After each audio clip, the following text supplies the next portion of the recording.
Welcome back to another episode of the RAG Report podcast with me, Sean Anderson. This is my daily bulletin show. I bring to you stories from recruitment owners, advisors, suppliers, even investors around the world who are prepared to give up some of their time and expertise and share some insight into their lives to help us all get through, firstly, COVID-19 together, but also just come together as an industry and be stronger. Today, I'm excited to be joined by Philippa Smith. Philippa is the founder and managing director of Silver Swan Recruitment. She's someone who's worked with me now for the last 4 or 5 weeks on the Hoxo Academy. I've got to know her pretty well. There's two major reasons I wanted to interview her today. One is it's the seventh birthday of her agency. So she's celebrating 7 years, which the 7 year, hopefully it's not a 7 year itch by being interviewed by me. But also she recruits into probably one of the sexiest spaces I've ever heard of. She helps people find staff for like private yachts and private jets and this luxury lifestyle that we all aspire to be closer to. She lives it. I'm not sure she's on a jet every day, but she recruits for them. Keen to find out all about Philippa's world and where she's heading. Before I do, let me just mention our first sponsor, which is Rise Recruitment Ventures, headed by John Coxon and Alex Elliott. These guys have built and sold a very successful recruitment company called Liquid Personnel in 2016 for over 20 million. These guys have now launched Rise Recruitment Ventures, which is an investment business looking to back and support both startups and early stage recruitment agencies that want to do the same. They want to scale and exit. If you're interested to find out if these guys could both help you with both cash and expertise to grow the agency and sell it in the future, then get in touch at www.riserv.co.uk. Right, let's get into the show. Philippa, welcome to the RAG Report. Hi. How are you? I'm all right. It's a pleasure to have you on your 7th birthday. How do you feel today? Oh, I know. How good's this? And it's my first day back in the office for about 3 months, so I thought I'd celebrate and come into an empty office on my own and sit in the corner. Yeah. You. As soon as I looked, I was like, I've seen your house on video for the last 5 weeks, and you got this amazing garden that you show off every week. Which we don't need to talk about. But today you're in the office, so tell us, before we go into the detail, my first question every week on the show, every day on the show, is for the listeners, can you just give us paint a picture of your life right now? What's going on in your world? Well, it's not a normal world. Mm. I'm not hating it either, to be honest. We had a very normal March, April in the sense that we kept the team together. We were working from home. Recruitment obviously stopped, but we used the time to just do loads of other stuff. It was actually really useful a couple of months, just tidy up bits within the business. And then May, at the end of April, I decided to offer voluntary furlough. Right.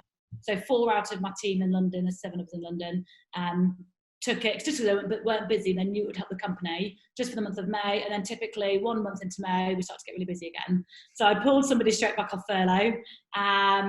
My second person's now pulled back off furlough. So now just 2 left on furlough.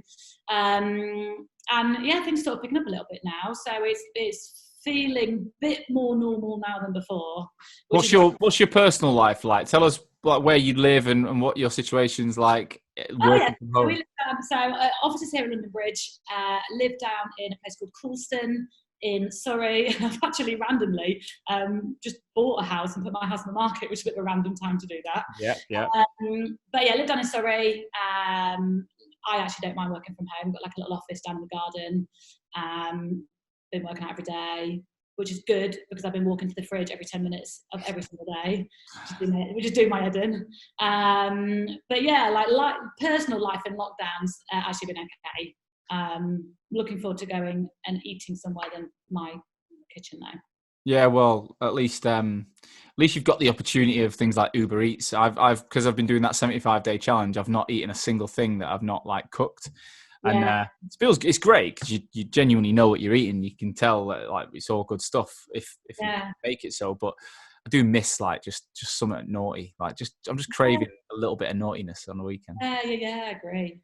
So let's go backwards. Right, 7 years ago, you launched the business. Tell us a story. Why did you start a recruitment business? Well, so my sort of background, especially because it's quite a niche industry, people often sort of wonder how they get into it. So I suppose it really started this career of mine at university, where I met Ben, who's now my husband, about 15 years ago. He said, do you want to go on a ski holiday? I said, I can't think of anything worse to do in my time, to be honest with you, no. And he said, right, well, I'm going to do a ski season after uni, with or without you. So do you want to come on a ski holiday and see if you like it? Or see you later, I'll just do my thing. Oh, okay, crap, I'll go on a ski holiday. Anyway, obviously it's amazing. Did a ski season, and that was a door into the sort of chalet industry, and I started the company in the chalet industry. Mm-hmm. So I did ski season, went traveling for a bit, then came out to London and fell into recruitment like everybody, walked into Office Angels looking for a temp job whilst I figured out what I want to do in my life. And ended up getting a temporary resourcer role in the branch at London Bridge, Office Angels. Right. So I started my career with Office Angels, like proper traditional, I think fairly old school processes, agency. You walk in your suit, you get your clipboard and do your little Word and Excel test and that kind of stuff. But you know what? I absolutely loved it. Like, still to this day, one of my favourite jobs was stuffing timesheets on a Friday afternoon. We used to do temp recruitment. Loved it there. Wasn't looking for a job, but my eldest sister Kerry, I'm one of 6 kids. Right. So, tons of us. My eldest sister Kerry, she owns a luxury ski operator. So if you want to spend 100 grand on a ski holiday, you'd go with her. And so she operates some of the most luxurious chalets in the French Alps. French Alps. Anyway, she was looking for a HR manager. I said, well, why don't I help you recruit one? Didn't cross my mind that I would do it. I was only 25 at the time. And started helping her with the recruitment. And then after a couple of weeks, she was like, why don't you just do it? And she actually made that call when I was sat at my desk at Office Angels. I was like, yeah, so I'll have to call you back about that one. So left Office Angels, but was sad to do so because I loved it there. But I just couldn't turn down a position as a HR manager without a CIPD qualification at the age of 25. So I was her HR manager for 2 years, which was basically recruiting and managing private domestic staff for luxury chalets. And after 2 years, loved the recruitment side of it. Didn't like the HR management side of it. I just wasn't very good at HR management. You need to sort of, like people and and be nice and like thoughtful and it is true. And patient and all the rest. So, and also to be fair, I used to split my time between London and France, and the role was getting to the point where she could do with somebody in France all the time. So, but during that time, it was obvious that finding good staff to work in ski chalets was really difficult. Because people do a ski season to get pissed and party and ski, and you don't really do it to progress your career in most ski season lifestyles. However, in the top end chalets, there is it's a real good career opportunity for people that want to go from restaurants and hotels into the private environment. It's very difficult to do that without private experience. One of the best routes in is to do a ski season, because you can get a job in a private chalet without needing private experience. That gives you 6 months private experience, of which you can then go and do a villa, and then you've got a year, and then you're off. So when you say private, what does that even mean? Private means that the owners own a chalet and they don't rent them out. Right. Okay. So private is So if you, some of my clients own chalets, but they just go there, every 2 weeks or. What are the staff doing when they're not there? Cleaning. Just cleaning. It's more like being an in-house nanny or something, or like maid or something it's a private residence. You know what? I recruit for private yachts that are in a port in Barcelona, and they have over 100 staff on it, and sometimes a family won't step foot on board for an entire year, and they've 100 staff, and there's doctors on there, there's florists, there's hairdressers. So but when money's not really much of an issue, they just need everything everything needs to be boss ready. So they can just, the family could turn up tomorrow. There's never any notice with this stuff. Turn up tomorrow, and then it's be good to go. But with the chalets, a bit different. So some of the private chalets are privately owned, and so the family, lots of friends go as well. So it's not just the family. Yeah. We'll use it. And they tend to be, the private chalets tend to be much better paid. You're very well looked after. You get nice accommodation, but you need to be sort of at a certain level within the industry.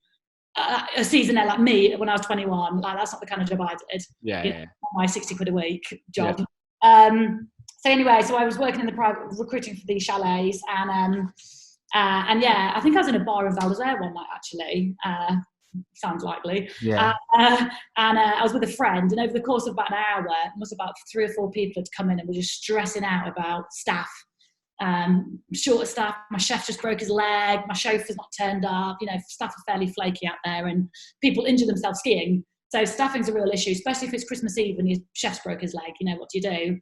And it was my friend that said to me, someone just needs to set up a recruitment agency. And I was like, So I had about 10 more Jaeger bombs. And then, were you still working for your sister at that point? I was still working for my sister. But we both sort of knew that the role really needed somebody to be based in France all year round. So actually, if she hadn't have said, someone should start a recruitment agency to service the luxury chalet industry, I don't know if I'd have done it. I don't know. Just goes to show, doesn't it? I should probably buy a drink or something at some point. I love the line, one night in a bar in Val d'Isere. That's how it all starts. That's the start of the story. Yeah, I know. And then literally, I think it was the next morning, I set up the company and then worked the rest of the season. And then that was it. So we initially started just doing luxury chalets. Yeah. So you were based out there doing the job?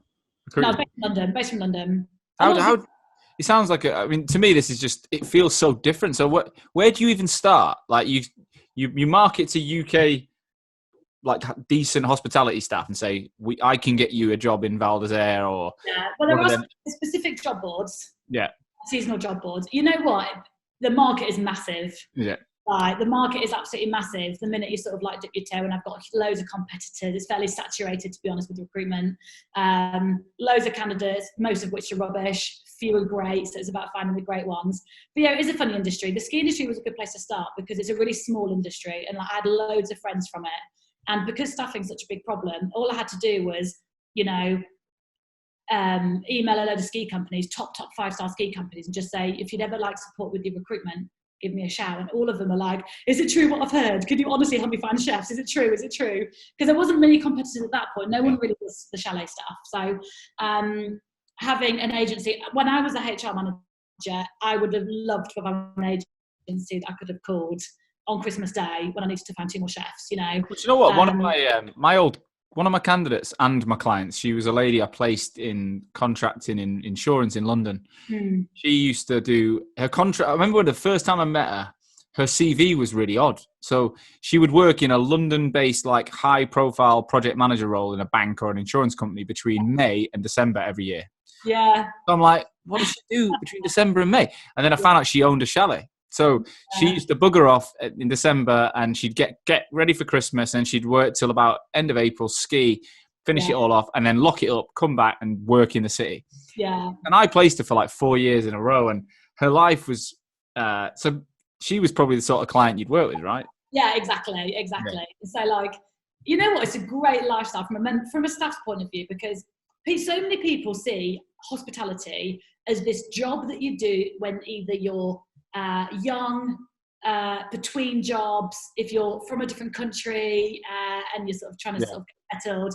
People don't see it as a career here. I get asked to go talk in schools and I probably should start doing it to try and start educating, the people that don't want to go down the academic route because private hospitality is such a cool career. Like I've got butlers on 150 grand a year that are traveling the world in private jets and, all the rest. And like, it doesn't mean that you're working in Nando's if you consider a career in hospitality.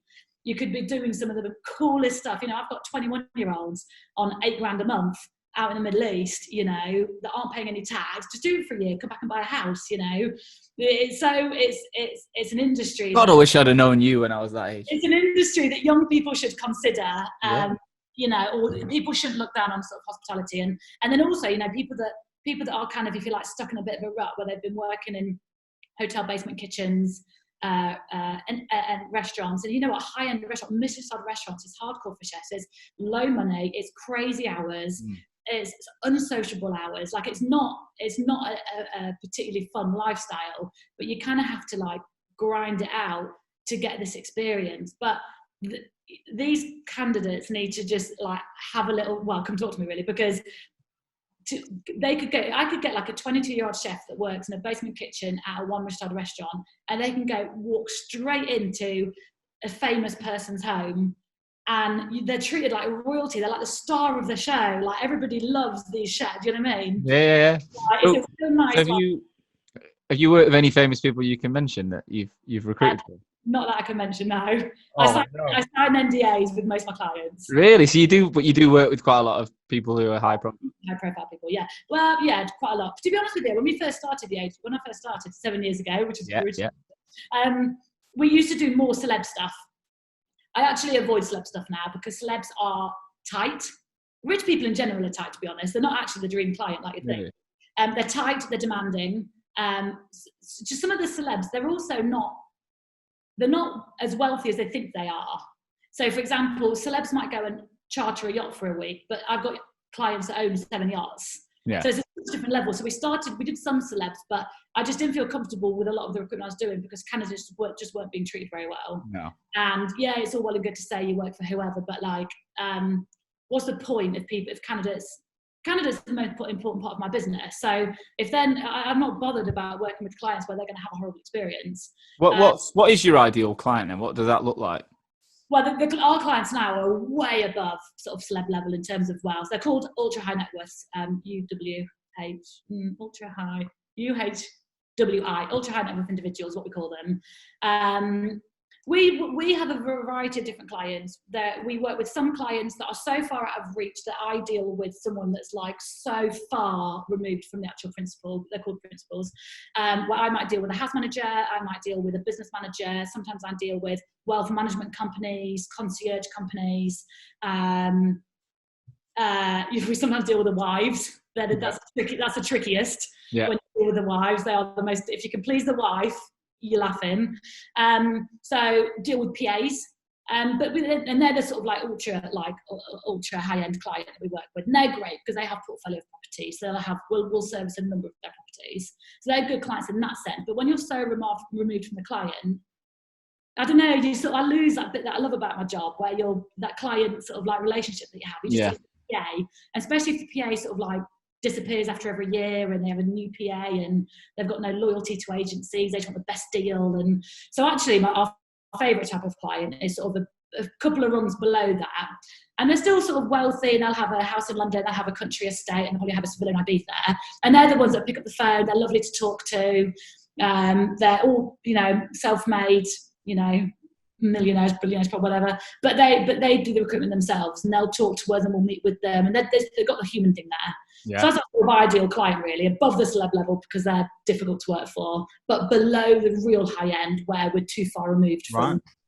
Well, it's a world that most of us don't even touch. We don't get close enough to. So, talk us through the journey then. How did the business evolve? You started it the next day in Val d'Isere. Yeah, started in LA. So sort of asked around. Well, started really sort of quickly and easily. Sort of spoke to everyone I know. So we'd like this was June, obviously first week of June, and normally June is when you start recruiting for the winter season, because the previous winter sort of ties up in May and you start straight in again with planning for the winter. So I'll ring around, do you want help with your recruitment?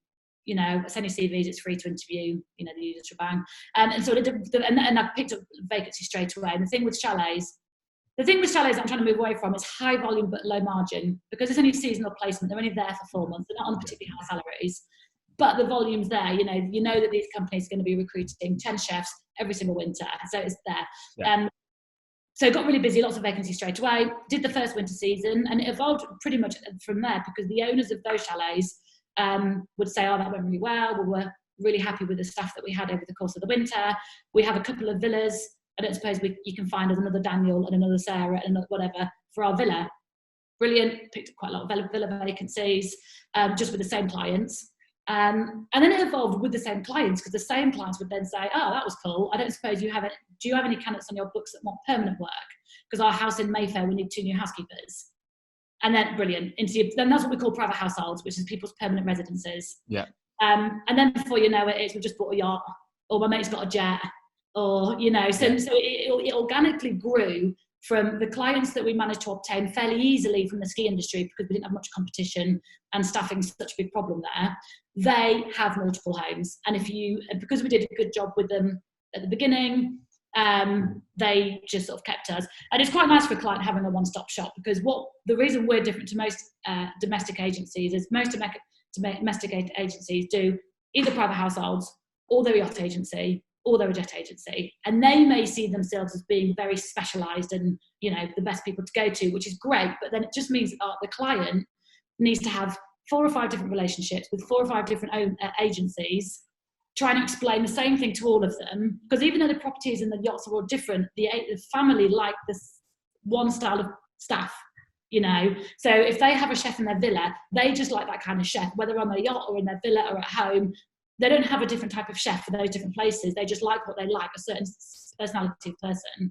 So I think clients found it annoying to have an agency that got it right with the yachts, and they loved that agency. Yacht staff was great, but they just couldn't get through to their London agency, the type of candidate that would do well for them. They just had too much going on. Mm-hmm. What we offer is a one-stop shop. So a client, we just know them now, and they just know that we know what they want, regardless of what property it's in. So yeah, so for them it's just a one-stop shop, and because these rich people have lots of phones and lots of things, and nothing affects them, recessions don't affect them, and rich people always need staff. Then their portfolio always grows. How did your business grow then? So you're obviously, you've got the clients are coming in.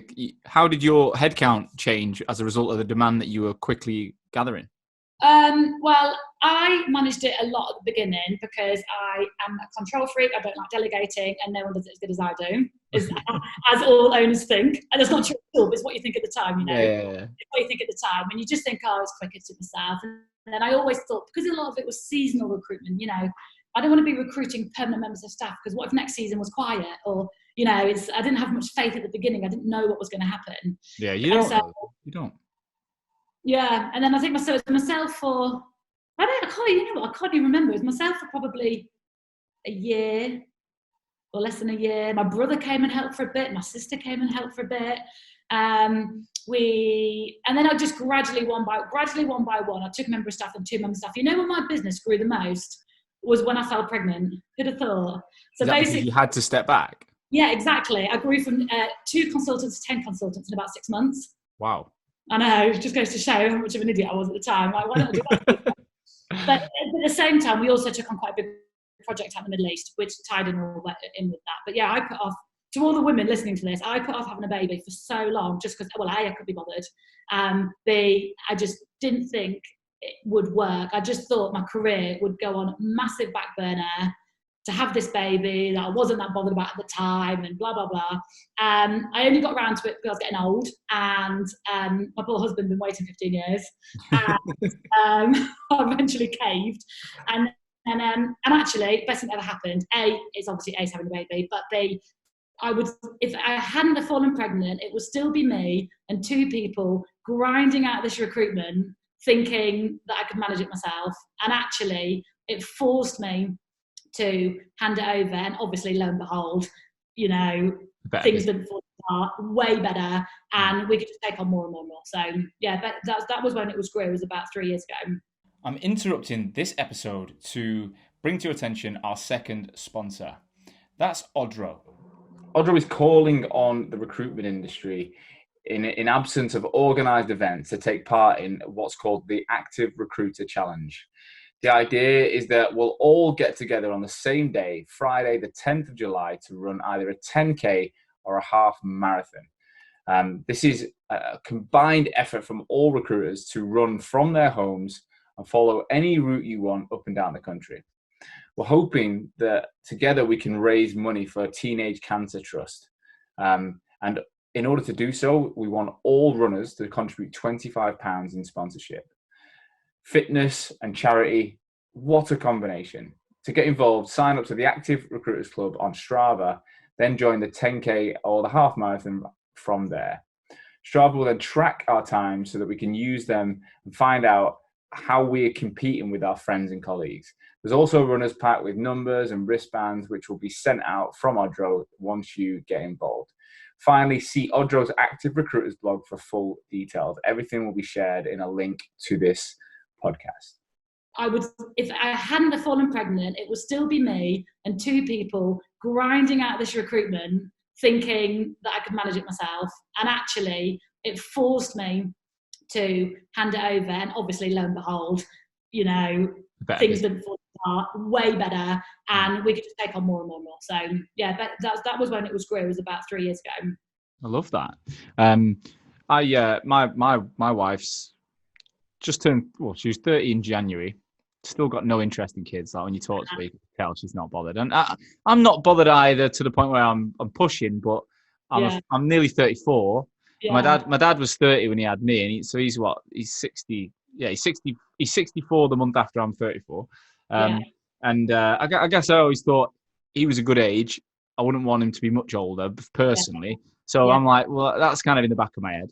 But you know what? With it, what it is like some people just naturally aren't maternal. I'm just not that maternal, and not at all. Maternal. You don't think you're bothered, but it is. You don't know. You've never had it, so you don't know. You don't know what you've got, and you shouldn't compare it to a dishwasher. But for me, I compare a dishwasher. Until you've got a dishwasher, you don't know how you live with that dishwasher. Oh my God, I can see the strapline of this episode now. Like having a child. I don't know if we'll get more listeners or no listeners. We say Philippa Smith and the strapline on how having a child was like having a dishwasher. You're fine. You don't realise how good one is until you have one. I bet, yeah. The reason I just want one is because I really like my life. I travelled everywhere. I was away all the time. We've got an office in Dubai now. I was away over there. Yeah. I just thought that my life I would have to sacrifice a fair amount of my life to have this baby. And in reality, if you manage it well and you get good childcare, nothing is held back. Everything's exactly the same. There's just a layer of amazingness on top of it all. I bet, yeah. Well, I mentioned it on the last couple of episodes. I'm one of them, because I'm doing daily, and because when something gets in my head, it keeps coming out of me. And my wife can hear me through the room, like, you got to shut up about this. But I've been thinking a lot about my life as a result of lockdown. And first thing we've done is I've built my wife's business online. So she's a personal trainer, and she was at Fitness First in Romford in Essex. And now she's earning more money than she was in the gym by running basically like the Hoxo Academy I'm doing with you. We're running a very similar thing for fitness for ladies in lockdown. So some women are looking to build muscle, some are losing weight, but she's managing like 25 women on a weekly basis and giving them loads of tips in Facebook, and it's going great. And she's like, wow, like she's twiddling her thumbs a bit. She's like, obviously selling and winning new clients, but this has changed the world for her. And then even for me, I was like, London has been, it's kind of everything. It's the business. If your lights have gone off in the background, I can still see you, don't worry. That if anyone's watching on YouTube now, Philippa's waving like she's in a video. This is brilliant. There you go. Lights are back on. I'm not editing that out either. This is staying. People love this shit. But I'm like, the business going remote, her business going remote. I'm like, what? So we're looking at potentially for maybe a few months moving to Turkey next year. It's amazing. Yeah. Being in where she's from, living on the south coast of like Bodrum or Antalya, and then you could get a better flat. We could have probably, if we had a child there, live-in maid wouldn't cost the same. Have a bigger space, swimming pool, still be podcasting daily, still be working with the team, fly to the UK once a month. I mean, but that would never have gone through my head until now. It's crazy. I feel like this whole lockdown is like, obviously would rather not have the coronavirus, and obviously it's horrific and all the rest, but it's really like changing the way people think about their business and their lifestyle and their work-life balance mainly. You don't need to be at your desk grinding out 12 hours a day to get the same output. So, but that's what, especially in recruitment, this is the sort of old school thing, isn't it? Like Office Angels, you'd have to be at your desk at 8 till 6. Like you have to do 100 sales calls. It's all sort of all about the sort of input rather than actually the quality of your output. And so good for you. That's a great idea. Well, look, thanks for that, and we'll see. I mean, I'm looking into it. It's one of them as well. When will you even be able to go and fly and stuff? Who knows? There's loads to work out, but I'm excited by it, which is a nice thing. But in terms of you, how did the lockdown all unfold for you personally? How did the situation? I nearly got stuck in France because we decided to sneak a quick weekend in skiing just as it was all kind of like kicking off. So we had a long weekend booked anyway in Bali. It was like 7th or 8th or something of March. So it was like, and then sort of the week before it was like, there lockdown wasn't happening, but I think Italy had locked down by this point. People calling me saying, you might get stuck there. And I was joking saying, there's worse place to be stuck. I didn't want to be stuck there, but anyway, but in a way, I'm glad we went because we got out there. We had 1 day out of 3 days skiing, which is, I'd rather have had 2 days, but we had 1 day skiing. And then it was overnight. It was on that night, Saturday night, that France locked down and literally closed the resort there and then. And because I'm so like, I've been so personally invested in the ski industry for about 10 years now. It was really nice to be there when it happened, like with all my friends who all own companies there, because mega negative impact for them. You know, they're shutting their, like, all of a sudden the lifts just weren't running. Like the hotels at 10 a.m. that morning, hotels had to kick all their guests out. Bearing in mind, this was Sunday morning, the Saturdays change every day. So there were, you know, one company I know had 5 coach loads of holidaymakers arrive on a Saturday night at 11 p.m. and were just back on a coach to the airport 10 a.m. on a Sunday morning with no flights or nothing, or like just kicked out a resort. Wow. All these ski shops being closed, and you know, it was closed early March, so you know, 2 months early. That's a third of their business, but a third of their revenue, like, for the season. And bearing in mind, they don't make any money in the summer. No. So anyway, all unfolded when we were in France. So I saw how it was affecting the ski industry, like, firsthand. And then we managed to get back. And then I had one day in the office. We got back. I came into the office the following day, mainly to get stuff. We weren't on lockdown yet, but mainly to get stuff to say, look, guys, let's all go home with our stuff. I don't know what's going to happen. And then luckily went home, and that's when the sort of lockdown happened. So straight away, well, from a recruitment point of view, like, our pipeline just fell off the board, obviously, because we placed people to go in people's homes, and that's the exact thing people can do. Like, these people can't work remotely. Our place can't work remotely. So all just completely stopped. We're so fortunate that we have a big project in the Middle East that's incredibly confidential. We can't talk about it, but it's ongoing recruitment that we do there. And luckily, that didn't stop. And so we earned from that, luckily. So that literally has kept us afloat. So we've had that, but that aside, every single role stopped. What about like next season's planning now? Is that all still not started yet? No, not for the skiing, because no one really know. They don't know yet what kind of ski season they're going to have. I think there will be a ski season. Like, can people queue for a ski lift? Like, can you sit on a chairlift, like, with people next to you? Can you restaurant? Like, I worry for the businesses, because, you know, they have 5 months to make their entire money for the whole year, you know. These mountain restaurants and things. But I hope we recruit for chalets, and we recruit for private chalets, and people can still go and use their own private chalet, and they're not going to go without staff. So I think we will still place staff in private chalets. There will be flights happening. Some of my staff drive over anyway. But the ski industry, the recruitment for the ski industry would normally start now. I think it will start nearer September time, when you know, things settle down and sort of people know what's going on. The villas, I've just placed 3 couples to go work in Saint-Tropez last week. So the villa market, I think, is going to pick up this summer, because you can't go on. I don't think you're going to be able to go and stay in a hotel on a summer holiday. No. You can book a private villa, and especially if you can drive there. So we've got families in Monaco driving to Saint-Tropez and booking a villa for 3 months. You know, because they can. So I think we will have some kind of summer season. And then the private households is starting to pick up now. The minute Boris said, you know, you're allowed a member of staff in your house again, the phone just started ringing. Really? Rich people can't go without staff for very long. It's hard to comprehend it, isn't it? It really is, like, when you're not from that background. It's hard to. I mean, I thought school teachers were rich when I was a kid. That was the kind of life. Exactly. And it's a different. Well, honestly, some of the stories. Shall I tell you about some of the funny roles I've recruited for? Yes, please. Let's do it. Some of the roles. So one of the roles I had right at the beginning of this was someone called me and wanted me to employ a dietitian for the family, a full-time dietitian. I thought, okay, that's cool. You got a chef, dietitian in addition. You know, that's quite cool. And he'll live with us, or she, and they'll travel the world with us and play. I was like, okay, cool. And then it was like, it's for our dog. I was like, what? They said, it's for our dog. So they have a full-time member of staff that live with them, that travel the world to plan the menu on each day for their dog, and then the chef has to cook it. Oh my God. How ridiculous is that? What was the salary range? Oh, that'd have been pretty good. The salary is always pretty good. It'd been over 50 grand, 70, 80 something, yeah. Yeah, I mean, it's ridiculous, isn't it? Like, that can't be a lot of work for someone to plan a meal, 3 meals a day for a dog. You know what, though? Some of these families treat their dogs like their children, like it's, you know, like we've got families that, you know, have a companion that lives in their house just to be a companion to the dog, because when they go to work all day, they don't want the dogs to be lonely, so they have a companion at home, like a carer, but for the dog.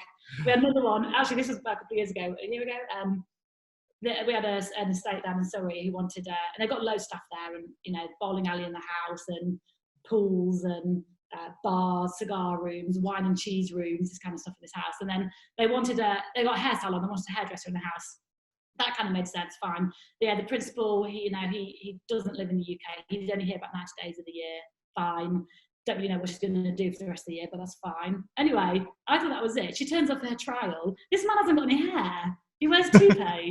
So this man, who's never in the country anyway, has a full-time hairdresser in his house, bearing in mind he wears wigs.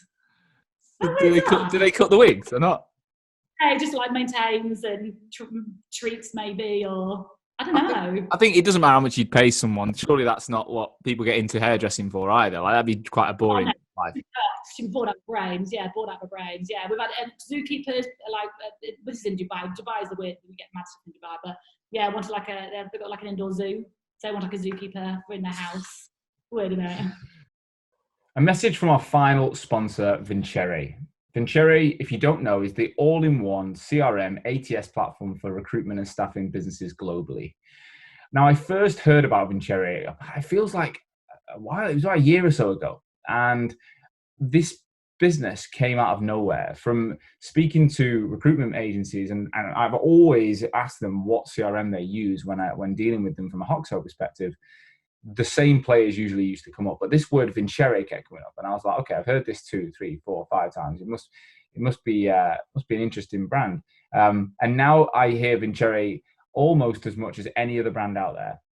So I did my research, and what I love about Vincere is they're looking to partner and invest in the same types of organizations that Hoxo do, which is the future high growth recruitment business, what I call progressive owners. These guys are putting a product out there to level the playing field and help smaller businesses and those growing to edge over their competition. It's proven to be a disruptor in the space. More and more people are using this software globally. They recently broke into the G2 Crowd Momentum Grid as the market leader on stellar reviews from users. So the recruiters that are using Vincere are raving about it. They've got 5 global offices, headquartered in Vietnam. So if you've got an office anywhere in the world, they've got this follow the sun methodology. So the support is absolutely top notch.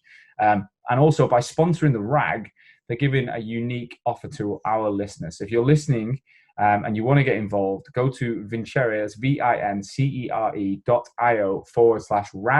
where they're going to be offering you a unique exclusive deal because you listen to the RAG podcast. Get in touch today.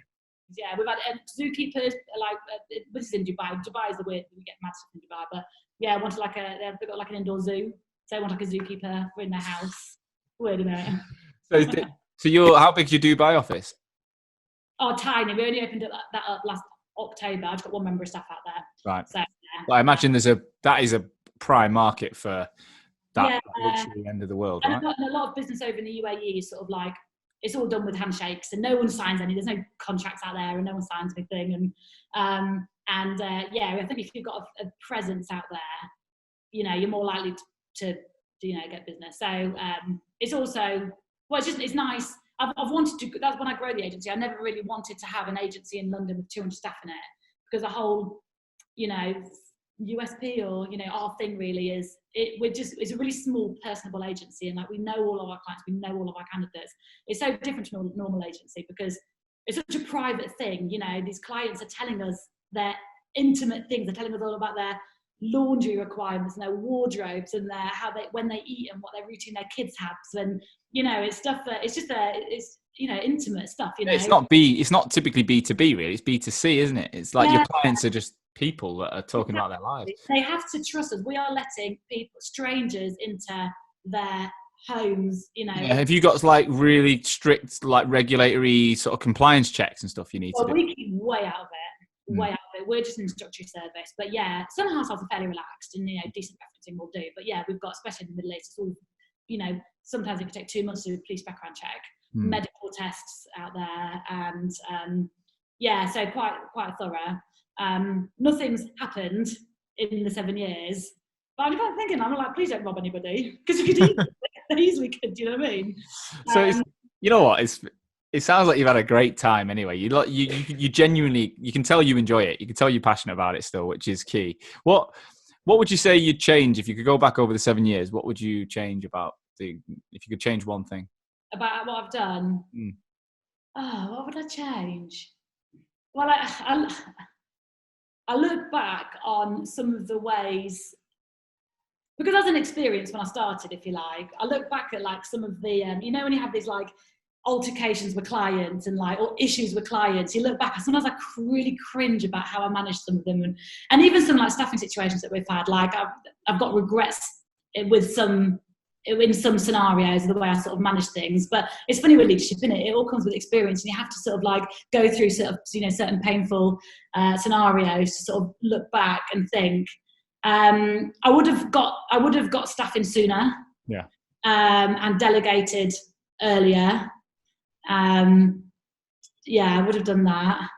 I probably would have been tired of this in lockdown. I think like a lot of recruitment agencies, you've had to become really lean. So look at everything you're spending money on and really think about it. And if I'd have done that about a year ago, I'd have saved loads of money, because like... Yeah, we all did that and went, Christ, do we really need half this shit? Like we're all guilty of it. This stuff. So like, I wish I'd taken a bit more of an interest in the figure side of things. But you know what? All the mistakes that I've made, you have to make them. Yeah. Do you know what I mean? You have to make them. I'm going to make more. What would you say to someone who's in lockdown, who's thinking of starting their agency now? I've seen a few posts about it. I've had a few messages about it, but there's plenty of people that are either just starting or have just started or will be just starting. You know what? I don't think it's even nothing even to do with coronavirus. Like people say to me all the time, "Oh my God, it's amazing what you do. You're so brave, got an agency. That I couldn't do anything like that." Of course you could. Of course you could. If you've got something, any business, if you've got something to sell and you've got people to sell it to, you've got a business. You've got to figure out how to do that to selling. But if you've got an idea and you've got people who might be interested in it, go for it. So my advice to anybody who's interested, regardless of the lockdown or the coronavirus, unless people are going to die if you fail, then you're not going to lose anything. You've got to give it a go. It's not that big of a deal. The worst case scenario, you try and do something on your own. It's a bit embarrassing if it doesn't work out, and you probably lost a bit of money. And I don't know, people may be a bit embarrassed or lose face a little bit, which is just ridiculous. Yeah. Because fortune favours the brave. And it's not that scary, and it's not that hard. I think the most important thing that I've had is, when you start your own business, is just have a really good like support network around you. Like try and become part of these membership groups, or try and buddy up with someone else that's done something similar in your industry. Because if you've got this sort of like, I'm part of a recruitment network group, which is great. And if you're part of these groups with a load of other people that do what you do, if you don't know how to do something, just ask people. You can figure it out. But if you've got something that you think you can sell, and you've got someone that you can sell it to, and if you don't do it, someone else is going to do it. Philippa, you are like just you're the perfect example of what I love about this industry. Why, like entrepreneurial, falling into it, going for it, learning from mistakes, not beating yourself up over it, knowing and realizing that that's what's made you who you are, right? And my journey's been slightly different, but the mistakes I've made have been hugely important. And I think people are going to enjoy this and going to get a lot of value from it. So thank you for taking the time. I've loved it. I've been smiling all the way through. Well, if people do want to reach out to you as a result of listening and fancy asking any questions, or maybe they've got the money to hire some talent, you're open to a chat with them, I guess, yeah? Yeah, of course. Yeah, just my email address. You can email me at Philippa, which is PHILIPPA, so Philippa with 1 L 2 P's, at silverswanrecruitment.com. Yeah. And if you visit the website, www.silverswanrecruitment.com, and that just gives you an idea of sort of the industries that we recruit for, the kind of roles. And if people want to do a ski season and sack this whole recruitment thing in, then you'll help them as well. Do it, yeah. Well, look, guys, you've heard it here first. If you want to have a ski season and fuck recruitment off, go for it. And also, having children's like having a dishwasher. Don't forget that. That's the number one thing I'll remember out of this. But Philippa, thank you so much. You've been a star. Guys, I hope you've enjoyed it. I hope you're getting value every single day. We're trying to have some fun with this as well. It can't be serious every day. If you've enjoyed today's episode and you feel that someone else in your network would benefit from it, then please do share it. I don't ask you to pay me to listen. I ask you to share the show. I'll be back again tomorrow with more insights, more news, more stories. In the meantime, please do stay safe, and I will see you all soon.